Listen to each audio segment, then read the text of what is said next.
UP की रणनीति में राणा सांगा विवाद ठंडा होने का नाम नहीं ले रहा। अब इस विवाद में बहुजन समाज पार्टी की मुखिया मायावती भी कूद पड़ी। इस मामले में समाजवादी पार्टी प्रमुख अखिलेश यादव की टिप्पणी पर मायावती ने 1995 का गेस्ट हाउस कांड भी याद दिलाया।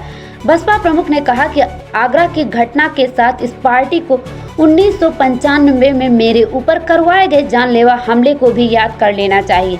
अब सवाल यह है कि मायावती इस विवाद में क्यों कूदी और उनको इतने साल बाद एक बार फिर गेस्ट हाउस कांड की याद क्यों दिला रही हैं। मायावती ने कहा कि सपा को गेस्ट हाउस कांड याद करने के साथ उसका पछतावा भी करना चाहिए।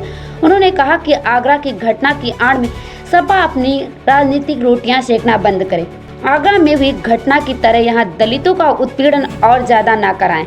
बता दें कि मायावती यह बयान अखिलेश यादव के उस बयान के बाद आया जो उन्होंने अपने नेता रामजीत लाल सुमन के आवास पर हुई तोड़फोड़ के बाद दिया था।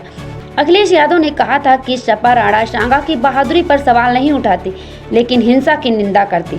इसके साथ यह भी कहा कि दलित होने के कारण सुमन के घर पर हमला हुआ। अब सवाल यह है कि बयान को लेकर भाजपा, सपा और बसपा इतनी उद्विग्न क्यों है। बता दें कि यह पूरी लड़ाई दलित वोट बैंक की। भाजपा, सपा और बसपा तीनों चाहते हैं कि किसी तरह दलित उनके पाले में आ जाए। ये बयान और उत्तेजना भी अनायास नहीं है, सोची समझी रणनीति का हिस्सा है। सपा की ओर से यह बयान ऐसे सांसद ने दिया है जो खुद दलित हैं। जब करणी सेना और भाजपा कार्यकर्ताओं ने हमला किया तो अखिलेश यादव ने भी रणनीति तरीके से इसे दलितों पर हमला बता दिया। दलित लंबे समय तक बसपा का वोट बैंक रहा है। बसपा का प्रदर्शन 2012 के बाद से लगातार गिर रहा है।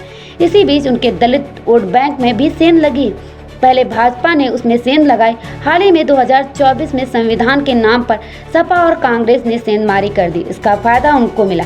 यही वजह है कि सपा दलित मुद्दों को लगातार मुखर कर रही और उनके प्रति सहानुभूति का कोई मौका नहीं छूटना चाहती।